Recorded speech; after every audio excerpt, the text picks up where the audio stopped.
and the oxygen and all that. And we talked a little one comment you made, well, she's seen a lot of changes.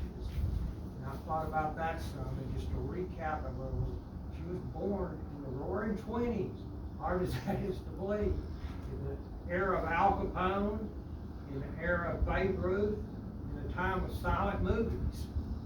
And then she went through the stock market crash, the Depression, and then into World War II in the 40s, and the rebirth of Israel, and the beginnings of the Cold War, and then into the 50s with the explosion of television, the beginnings of rock and roll, and then she saw the 60s with the Vietnam War, and the space race, and men on the moon, and then in the 70s, Watergate, stagflation, Iran hostage crisis, and then into the Reagan years, and the fall of the Soviet Union, and then into the 90s, the first Gulf War, and then the Clinton years, and then Osama bin Laden, the fall of the towers, and the war on terrorism, and then the Obama years, and then on past that into whatever you call the weirdness we're in now.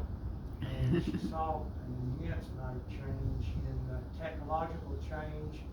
I'm not sure we would appreciate it or realize it, how much the microprocessors and computers, and GPS and stuff changed our lives. But it's been really remarkable, a time in human history when it's changed extremely, and she saw all that. And then I just got a few memories. So I know she believed in God. We used to go to the Episcopal Church for Sunday Mass. Those were really good times. And then when I come over to her house at Spencer, she'd ask me what I knew, and if memory serves, I'd tell her about some astronomical event, a meteor shower or some archaeological discovery or something. And then the two last things I remember, two things she loved. She loved Westerns. She loved to read Westerns, and she liked Louis L'Amour. And as long as she could, up until fairly recently, she would read Westerns. But all the things about Aunt Billie, the one I remember most is she loved bird watching.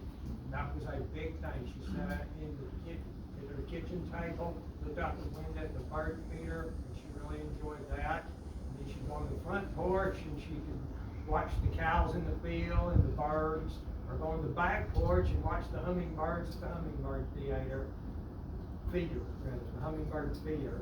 And that's what I remember, I think, most, was her love of bird watching and the birds. A little melodramatic. When John Glenn was launched, one of the things they said was, "Godspeed, Johnny Glenn." And that was one of the last things I said to Aunt Billie was, "Godspeed, Aunt Billie, God bless you." And I know she'll always be in our hearts. Thank you.